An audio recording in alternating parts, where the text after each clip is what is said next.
set it up there and just set it on the left and step and pick it up.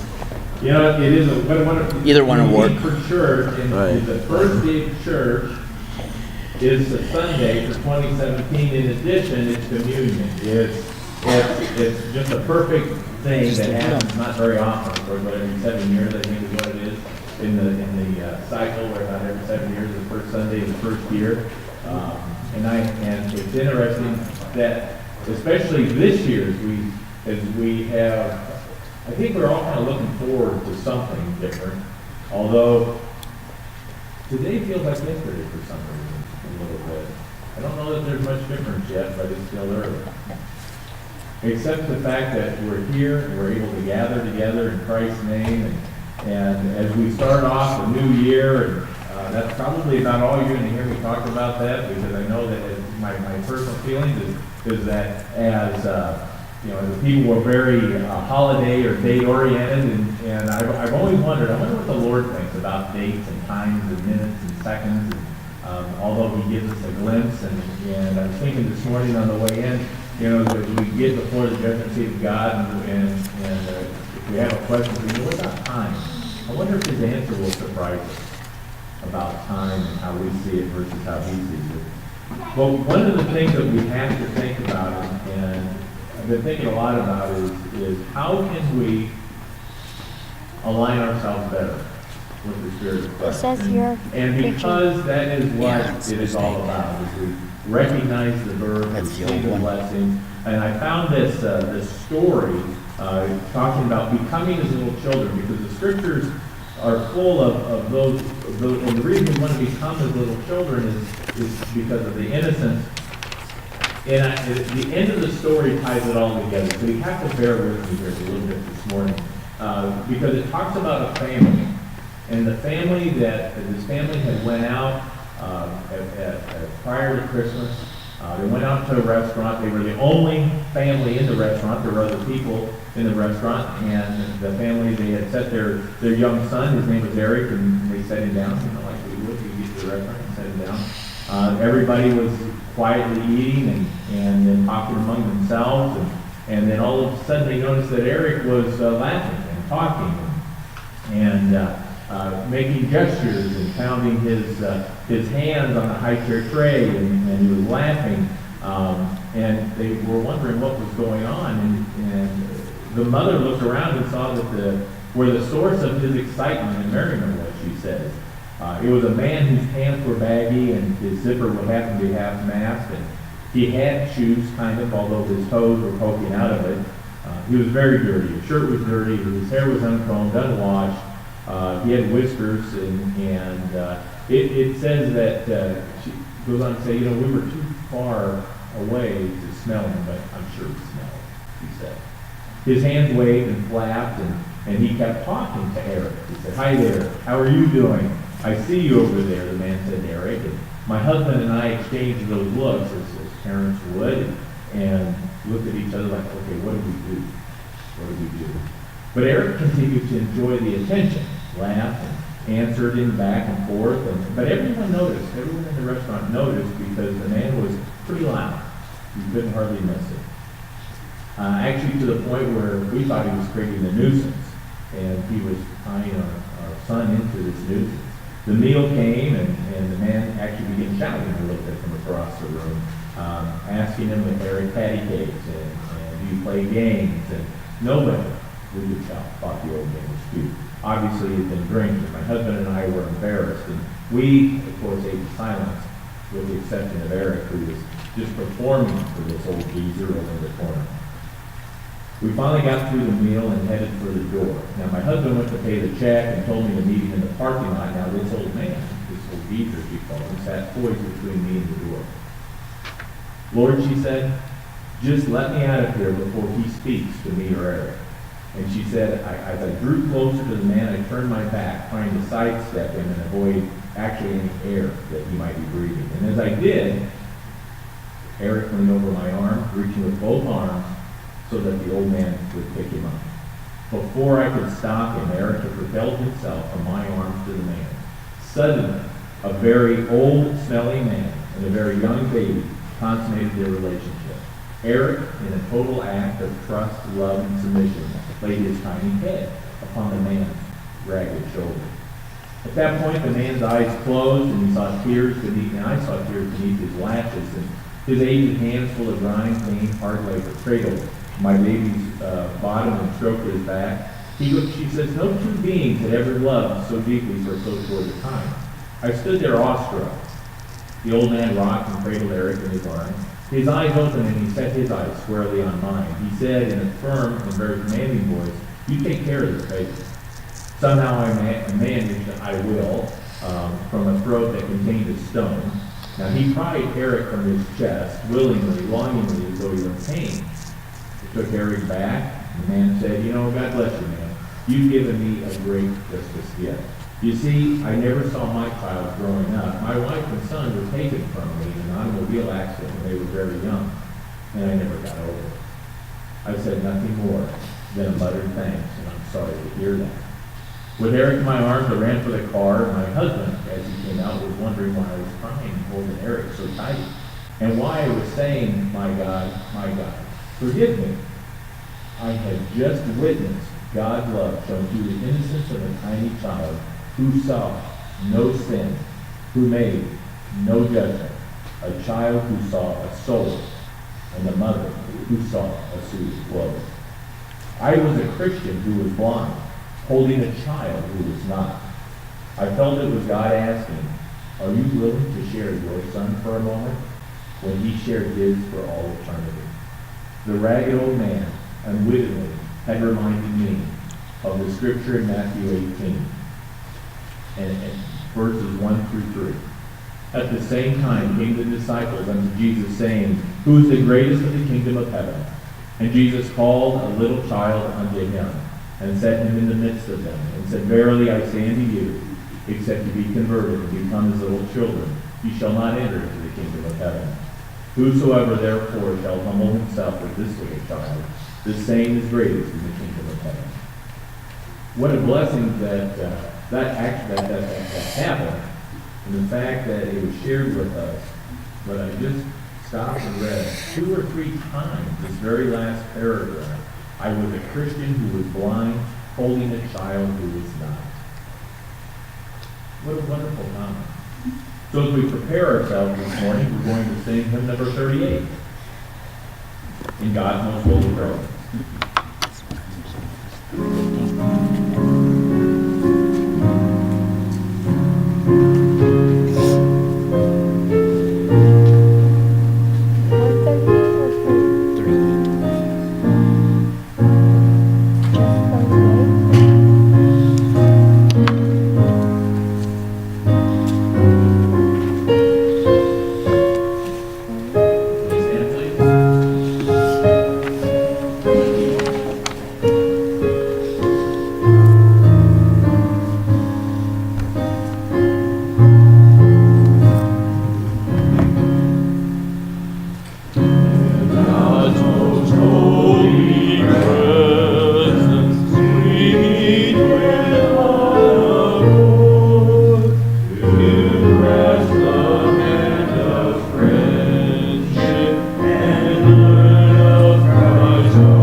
Father, as we enter into prayer this morning, we ask that your Spirit would be with us during this time of learning, time of communion, sacrament, time of edification, and not, Lord, only for this time, but as we start this year out, for the first prayer of the new year, as we consecrate this time and these moments that we're together to you, that we would, as a people, be able to feel the outpouring of the Holy Spirit upon each and every one, whether they be here or not, those that are part of our family, our church family and our friends, Almighty God, that as we gather together in Christ's name each time, that this moment would be the start of that which would bring honor and glory to you. You would bless your people as we continue on, and Father, as we consecrate and recognize the blessing that you have given us in this past year and as we go forward. We start this time, this moment of prayer, Father, the first prayer of the year, that we may remember the sacrifices that were made. We may remember the opportunities that are before us. And Lord, as we, even today, take the time to study the Scriptures, as we take the time and set aside the time, Lord, to remember the sacrifices that were made, I pray and give you thanks for all things in Christ's name. Amen.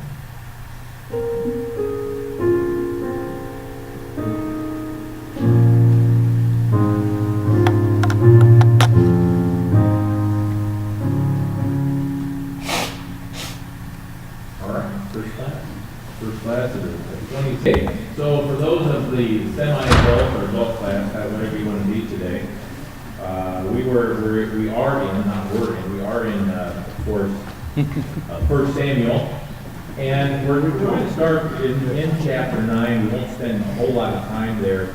We got a couple of things, additional things to talk about those. We see what's been going on. You know that the UN had a vote. Did anybody see the UN vote? Or hear about it on the news? Does anybody remember how the United States voted? They abstained, so they really voted, didn't they? So if you abstain from something, what are you really doing?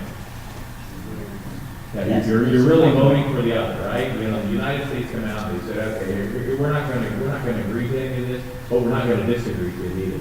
And they've chosen and they've set the stage for the world to sit there, and you have to be just blind, literally, to not understand what was really said. So when they go out and they take a look, and as we had talked about in the past, that we need to keep Israel as a friend. That's all there is to it. Now, the administration is trying to not do that for whatever reason. And does anybody remember what the resolution is about? It's the most insane thing I've ever seen in the world. Bruce, Yeah, it's basically condemning Israel for the settlements in the West Bank area. Exactly. Interfering with the two-state concepts. Yeah, and they're trying to make it in a sense, a global effort to really reverse it. If you read between the lines, that's where I was trying to go on. Now, isn't that amazing? So does anybody know how we got Texas? Does anybody remember how we got Texas? Did we just, remember how we got Texas? Anybody remember that? Yeah, Just kind of moved in and... Right? So if you think about the very basics of that UN resolution, what would we have to do with Texas? Give it back to Mexico. We would have to give it back. We would have to say. Although people say, no, that's completely different. We have given it back that we, yeah. for that. That was good, very good. So, yes, Bruce, right.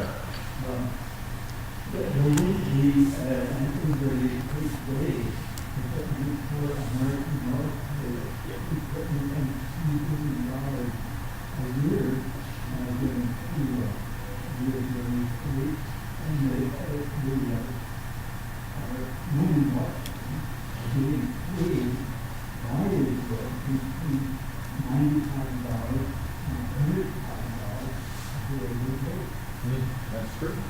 That's true, and there's a lot of things that are going on that it just makes you wonder what, now, of course, there's a huge problem though, right, with the way the world is thinking.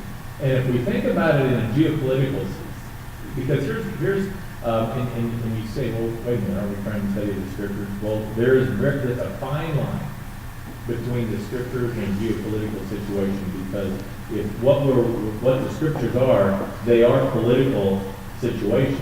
We're reading even in 1 Samuel about creating a king, are we not? And how a king is created. Well, that's a political situation where a king is established. Same thing with what we're trying to do with the nation of Israel now. We're not doing any other nation that way. We're not doing any other nation that way, but yet the nation of Israel continues to get picked at. And some of the other things that are happening with this resolution, and it would be well worth your time just to go out and use your internet friend and Google it, and you can find kind of a bullet point of what the resolution is. Because if you read it all, it's kind of confusing. But not only that, but they can actually into international court, Israel can be sued for the settlements and all of these crazy things that you look at, you go, what are we doing? And by abstaining, by abstaining as a country, we are actually standing with the world and not with Israel. True, Charlotte? Do you have your hand? Going back to the Yeah. Samuel was chosen at a time when the leader against the and Samuel in blessing Saul, then calling the king.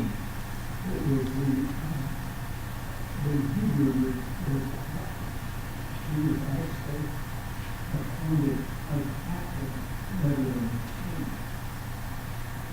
That's who he was appointed, but the people didn't see him that way, did they? The people saw him as the king. Yeah, but you're absolutely right. When you take a look at the original Hebrew, yes, that's exactly right. The word that they were using was the captain, but the people looked at him as a king because of what had happened, right? True. I was going to say something else that, putting this into kind of historical perspective, I don't know how many are aware of, but the United States has a large quantity of weapons in Israel that Israel has the authority to tap into as needed for defense. And this was in the news here a few years back, just after Obama's second term started. He, as a gesture of peace, had suggested pulling those weapons out of Israel. Now with this resolution going forward, the world court, the world itself, these leaders could impose sanctions on Israel, which, if we were to go along with our quote allies, could require us to pull those weapons out of there and leaving Israel virtually defenseless. So this goes a lot deeper than just monetary suits and sacrificing of land and stuff. It goes to the very core of the existence and survival of Israel as a nation. That is true. Their land, they can do what they want. Who are we to tell them no? That I don't get it. It's their land. They're talking about human rights and oppression of another group of people.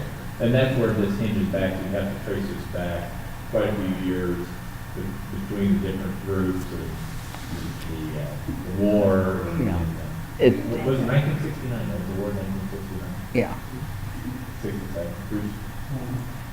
When we were in Israel in 1971, there were 650,000 living in two cities, common desert. So that then not their houses had fence. And there was a total of 250,000 just free. And they, when they moved over the Jews moved in, they grew up 2 days of this law. And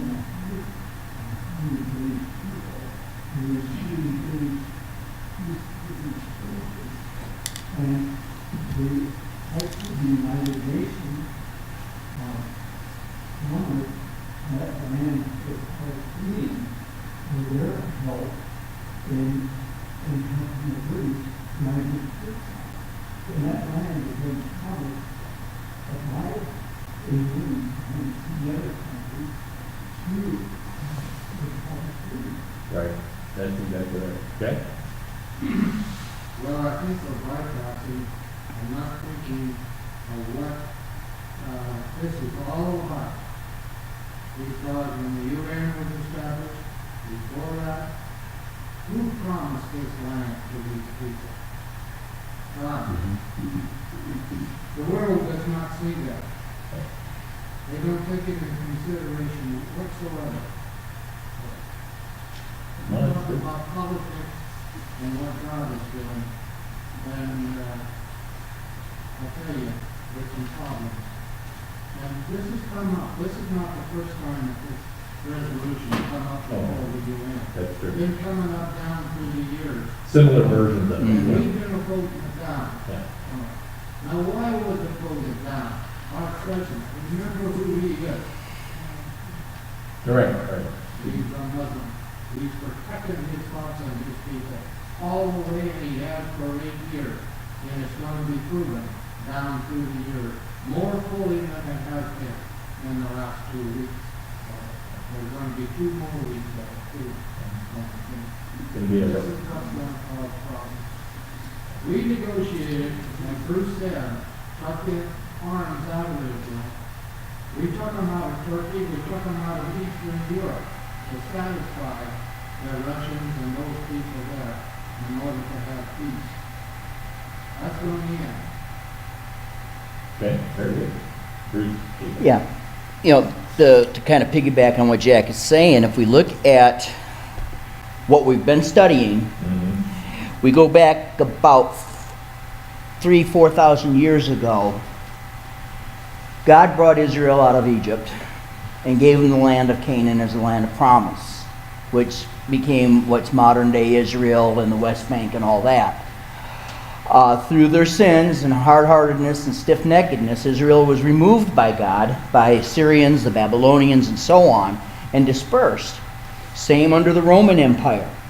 So what happened as time goes on in 1969, the UN actually ruled in God's favor by giving that land to Israel. Well, I think it was the League of Nations at the time, but no, it would have been the UN then. Yeah.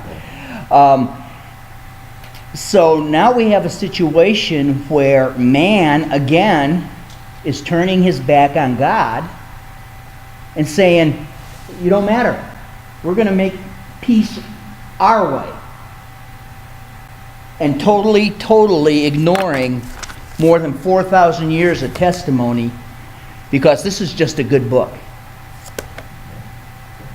Brian, you have anything? This is all fulfilling prophecy. Mm-hmm. And no matter what the world says, it tells Israel that even if the world gathers against you, written in the scriptures, I have to find it, but I know it's there. And they will gather against him. I am with you.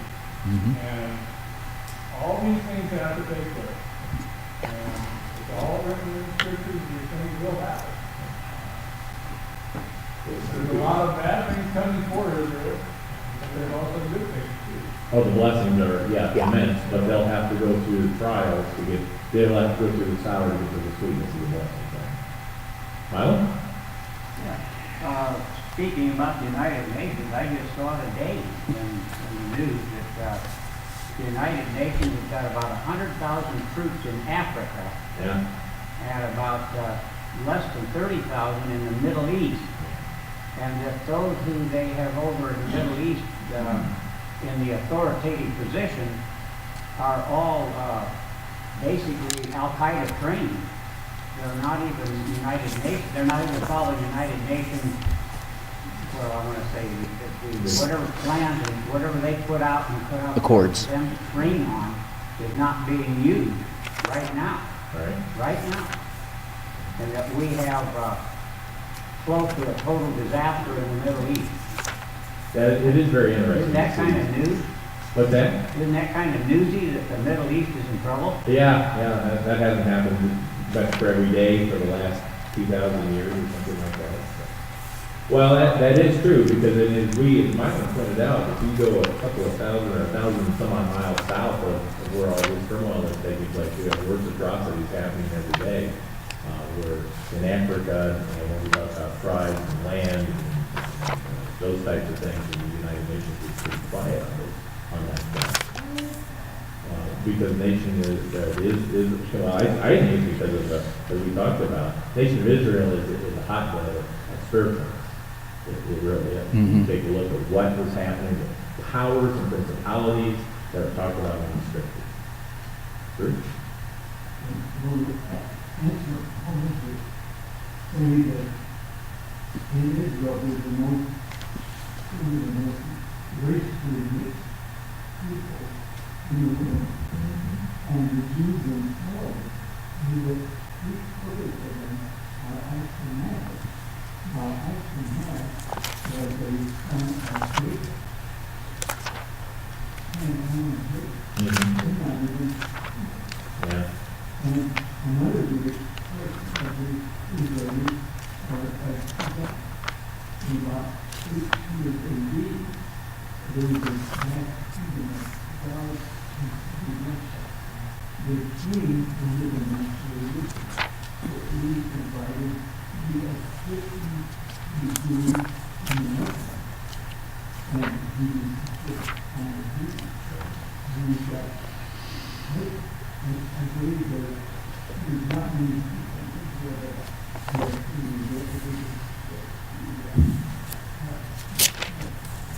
That could be. That's a very good thing. The Lord knows us. He knows who His children are, and that's the most important thing that we see through all of this. And we're trying to understand that the Lord has actually been telling us this and about leaders and about rulers, and that's why we're studying in 1 Samuel, about a leader that has come up, and we were looking for that same kind of leader. What we need is that, and as Bruce Riley pointed out, what we'll find out is the leader was really a military leader. I believe that the Lord will bring leaders to us in the time that we need them. And when we take a look at the different leaders as we see scripturally, they were brought up at different times and in different skills or talents, I guess maybe we want to call it that. But when we see what was happening here even today, or what happened at the UN, we see that it was very simple, that we didn't have the leadership that stood. And true leaders will stand and do what the Lord wants them to do, even if it's not popular with the world. And we know that how often will what the Lord wants to be done is popular with the world. How often does that happen? Yeah, not very often, does it? It doesn't happen very often. So I want to take us just to some scriptures outside of 1 Samuel, but hopefully you turn to 1 Samuel, the 9th chapter. And in this chapter, we're not going to spend a lot of time here, because this is really where Saul is chosen as a king. And there's a couple of reasons why he was chosen as king. And can anybody tell me a couple of reasons why he was chosen as king? Yeah, kind of a big guy, apparently, right? He had favor of many of the people. You know, he was, and when I say people, he had favor of the elders and the spiritual leaders at the time. When you take a look at who Saul was, it said that in the second verse it started out, he was a choice young man. He said that there was not among the, I'm going to get my eyes right here, and was not among the children of Israel a goodlier person than he. From his shoulders and upward he was higher than any of the people. So he's a tall guy. And then it goes on in chapter 9, it tells him that, where was he from? What was his tribe? Benjamin. Yeah, he was the tribe of Benjamin, or he was a Benjamin. And so, because he was a Benjamite, just so you know, where his where his territory was, he had, the people in the northern kingdom and the southern kingdom had some knowledge of him, and so they were somewhat favorable to who he was, okay? So it goes on a little bit further, let's see. They're gonna go somewhere. Did you guys remember where they're gonna go? Where are they gonna go see? Here in chapter 9. You can go see a seer about the donkeys. So when a man went, in verse 9, when a man went to inquire of God, thus he spake, come, let us go to the seer, for he that is now called a prophet was before time called a seer. Then Saul said to the servant, well said, come, let us go. So they went into the city where the man of God was. And why were they going to see the man of God? To help find the lost donkeys of Kish. Right. It had nothing to do with what was going to end up, but it had everything to do. Why were they after the lost donkeys? Run off, and that's family wealth. That is, that's family wealth. Yeah, absolutely. 9 and 10. Chapter 9, verses 9 and 10. And they did, and so, anyway, they go through all of this, and in verse 15, the Lord began speaking to Samuel. In 14 and 15. What does the Lord say to Samuel there?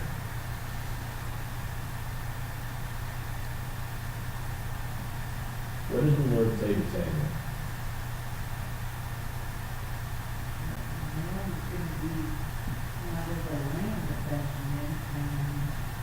Thou shalt appoint him captain over the people of Israel. All right, very good. For what reason? To save the people and to take them out of the hand of the foes. Yep. And why? Why is the Lord doing this?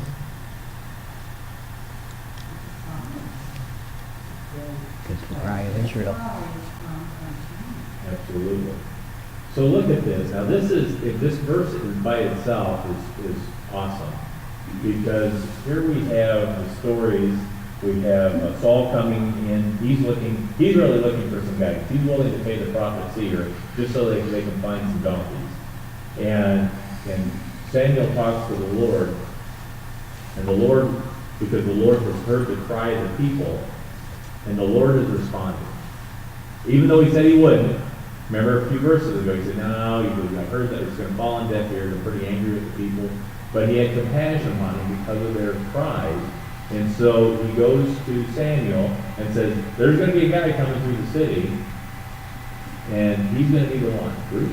I was going to say, one of the things, at least my frame of reference, the cry of Israel at this point in time wasn't to be freed from the Philistines. Right. Their cry unto God was for a king. Yes.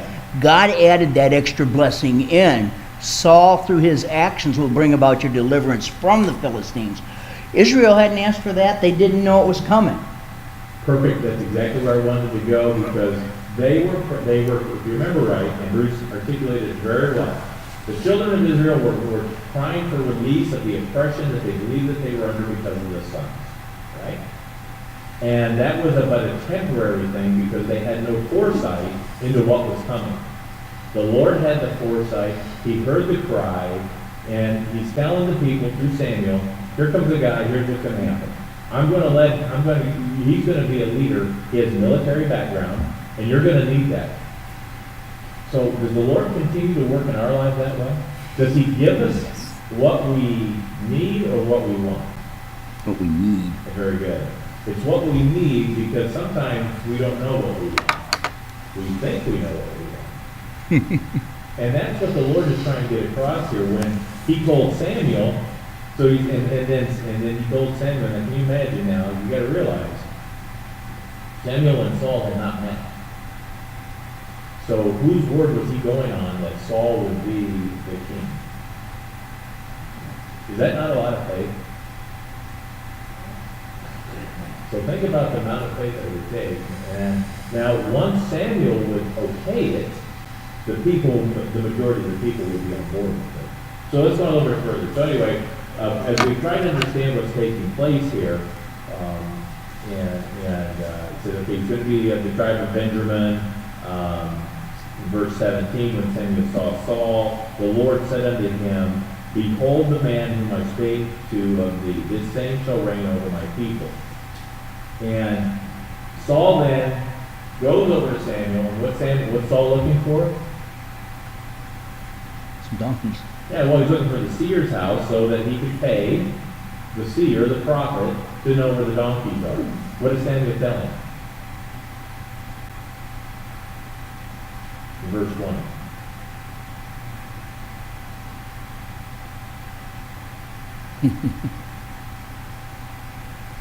Go ahead, repeat. Yeah. Okay, it says that, and as for thine asses that were lost 3 days ago, set not thy mind on them, for they are found. And then it goes on to say, and of whom is all the desire of Israel? Is it not on thee and all thy father's house? So Islam was like, or I can just see Saul sitting there going, say, what? Yeah. The donkeys are home. I don't need to be here. Right. What does this talk about me being, a blessing to the house of Israel? Exactly, and that's where we see that the Lord already knew what the need was. He took care of the need so that that would be put away so Saul could focus on his calling.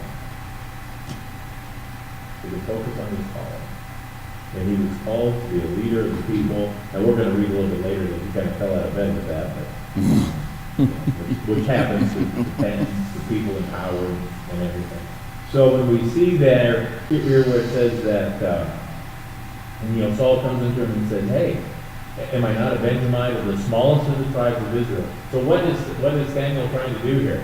Wiggle out of it. He's trying to talk his way out of it. Saying, who am I?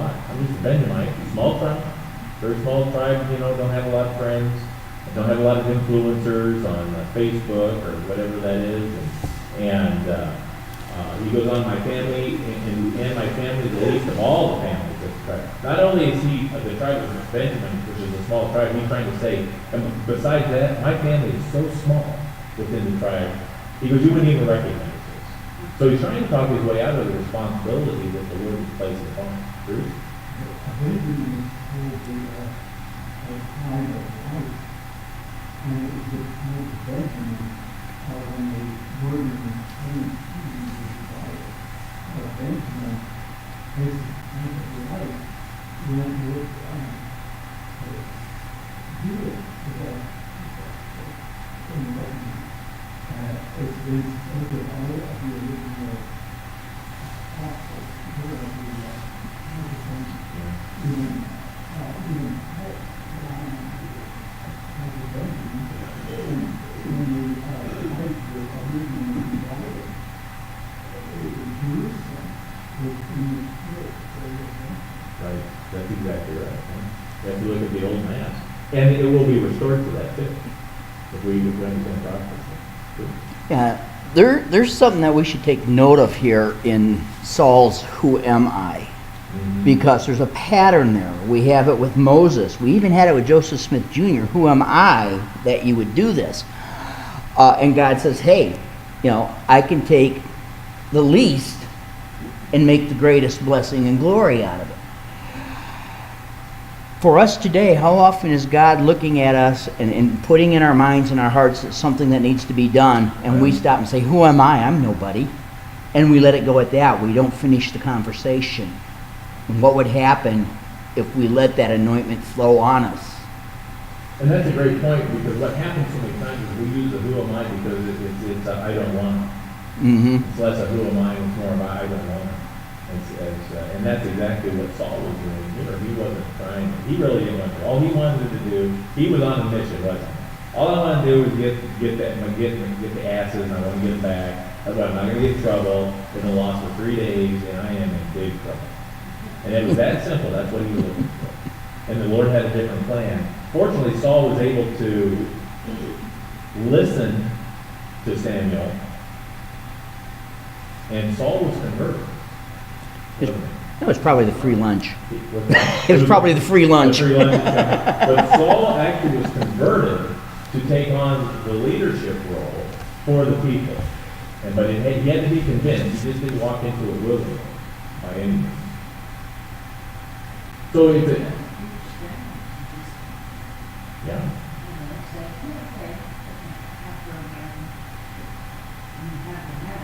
to say, I would do that. Probably like you tip in the bottle a little bit or something like that. And then you go home and you'd say, I tell you, say, honey, you'd never get what happened to me today. That's what you got. First of all, let's start the year off right. Those comments like that are totally inaccurate, although they're fun. Just want to make sure we're setting the baseline for 2017. So, man, already, really? I thought it was come from him. Jeff and I think a lot alike. That scares me. So, but we see that this happened then to, as this happens to other people, I want to take it, so we're kind of on this journey, as I was thinking, I actually came to me this morning. So I want you to get into the book more, and 1 Nephi 7:14. And what it is, it's about a people that need to be delivered by a king or kingdom, by a king or a leader, because they're oppressed or some things are happening. And we see in 1 Nephi 7th chapter, and let's see, verse 17, we're all very familiar with, so basically from 17 to 22. And let's just take a moment and study this, because this is what's happening now. So Samuel has reached out to Saul and said, congratulations, you're a new leader. Saul's trying to talk his way out of it, but after the lunch, evidently he becomes converted. But we see here that the Book of Mormon explains it even at a completely different level here. So who would read verses 17 and 18 for me? Brian? And after our seed is scattered, the Lord God will proceed to do a marvelous work among the Gentiles, which shall be a great work unto our seed. Wherefore is likened unto them, their being nourished by the Gentiles, and being carried in the arms and upon their shoulders. Okay, so we can see here that the Lord is preparing to do the same thing in this verse that we're talking about in 1 Samuel, right? If we're going this direction, Huh? what gives us the right to be here? The right to be here? Just like Israel has their land. I mean, if you want to go in that direction, they can kick us all off and say, well, you don't have any right to be here, just because it's made. That's true. That's very true. So, Absolutely. if we want to go in that direction, then Nobody should be anywhere. that's right. Not to make people Without mistake. That's right, yeah, nobody, well, we're gonna be raptured. No, that's not true. That's not true. But I don't think too many people just want to be in Iowa. He didn't hear it. He didn't hear it. So, but Brian brings up a good point. But here's what's happening though, because it says that the Lord will gather his people together. And that's really what this is about. And that's why we're reading and saying, there will be leaders that will come and they'll be gathered together. So let's read a couple other verses here. Let's read, 19, who read 19 through 22 for me? 19 through 22. Okay. Brian, can you do it again for me? Sure. And there shall also be a word unto the Gentiles, and not only unto the Gentiles, but unto all the house of Israel, unto the making known of the covenant of the fathers of heaven unto Abraham, saying, in thy seed shall all the kingdoms of the earth be blessed. And I would, my brethren, that ye should know that all the kingdoms of the earth shall not be blessed unless he shall make fair his honor in the eyes of the nations. Wherefore the Lord God will proceed to make fair his honor in the eyes of all nations, in bringing about his covenant and his gospel unto those who are of the house of Israel. Wow. So you see that, how that's prophetically really explaining what we're reading in 1 Samuel. Is that the Lord he's going to do a marvelous work. And this talks about, the seed that's scattered, but when the real me here is in verse 19, because why is verse 19 so important here?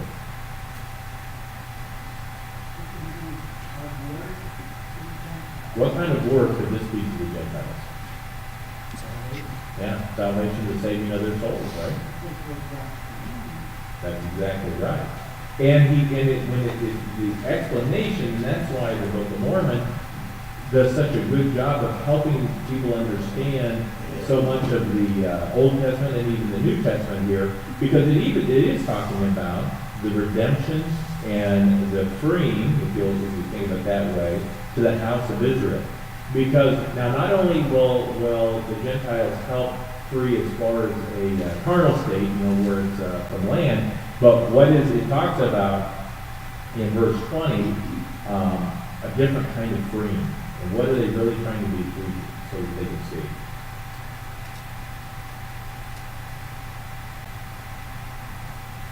Because now, today, they're bound. Like many of us, we're bound. Because we don't see the true spiritual gifts that God has prepared for us. So see what it says here, that but unto the house of Israel, unto making known of the covenants of the Father of heaven unto Abraham, saying, in thy seed shall the kindred of the earth be blessed. And it goes on to say, in verse 21, how will that happen? Bruce, right?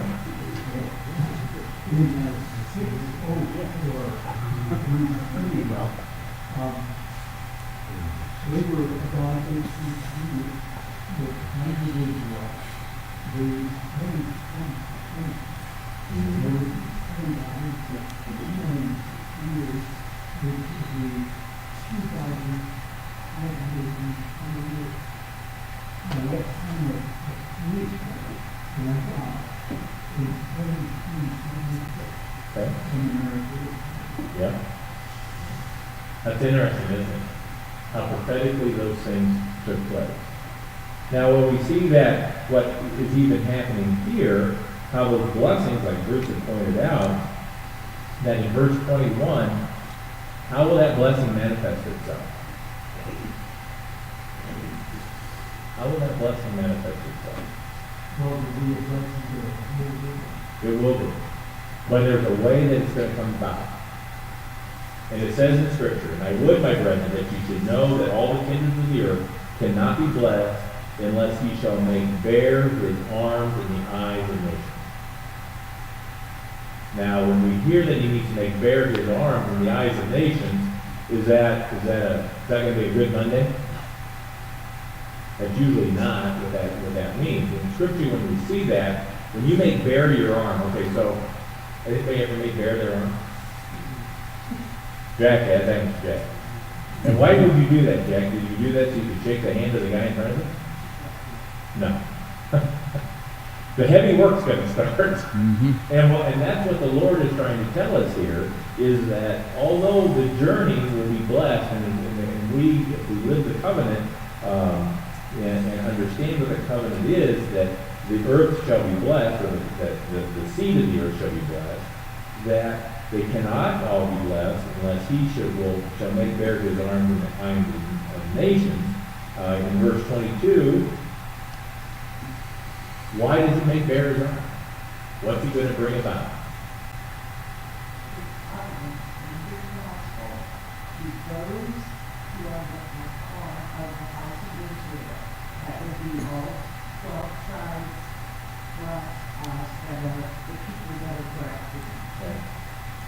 So it goes back to what we were talking about, what Brian had indicated, that prophetically, that this is all happening, that we see as we were talking about the UN stuff. So it will take that the Lord, everybody can pull away, everybody can do whatever they want to do, because of course there's this free agency thing. I for one vote for standing beside Israel.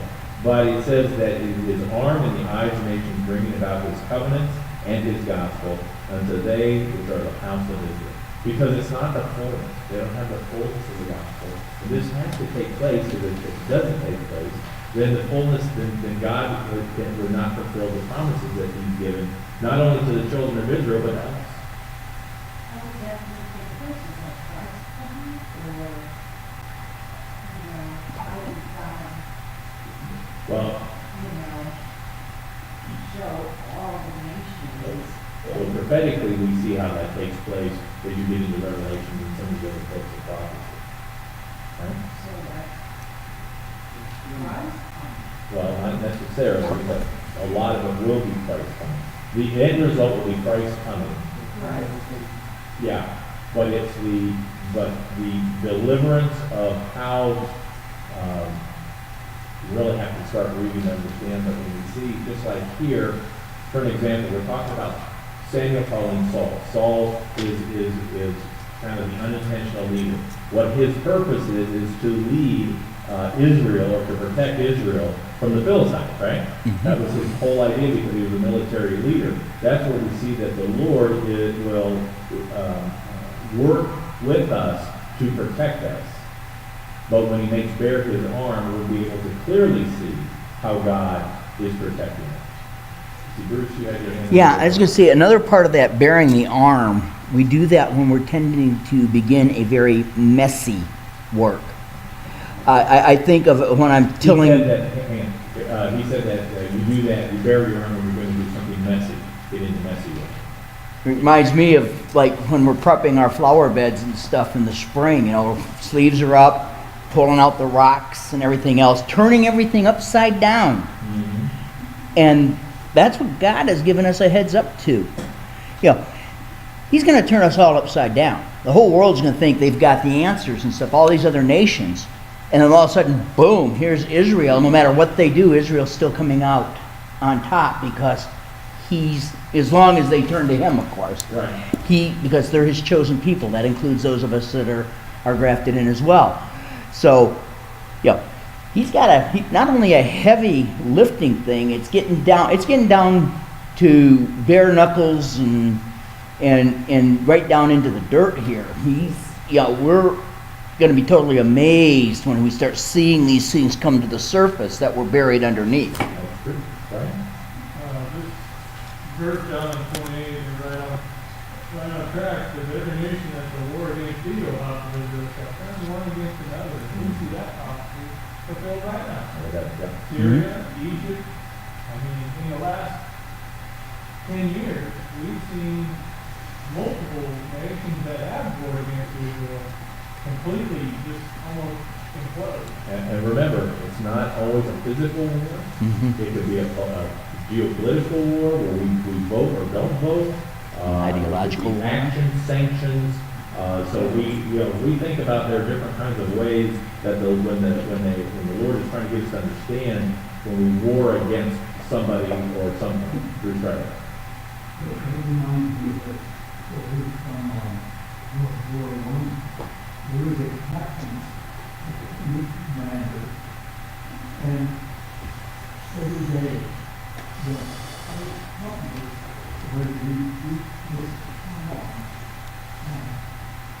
his son, divided by and then they had, first fighting during World War I, and during that war, there was a single person in that Wow. It just goes to show the power of prayer. Yeah. Yeah. We were in the army, and we met very unlike old people who were just as bad as the enemy Sure. Absolutely. Well, what I'd like you to do for next week is to read. I wanted to read a little bit further here. I'd like you to read through, actually through the balance of 1 Nephi 7, just to get a feel, because as we talk about it. Bruce, right? You mentioned music. Huh? The history of the old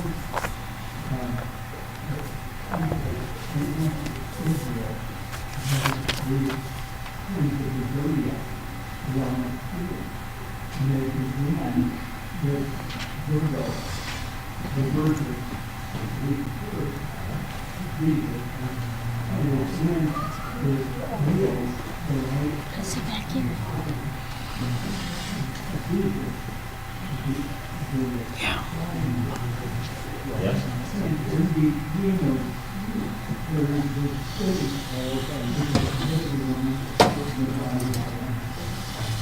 Interesting, isn't it? Where that lays out. Okay, so next week, we'll read that. We'll meet again, same time, same channel.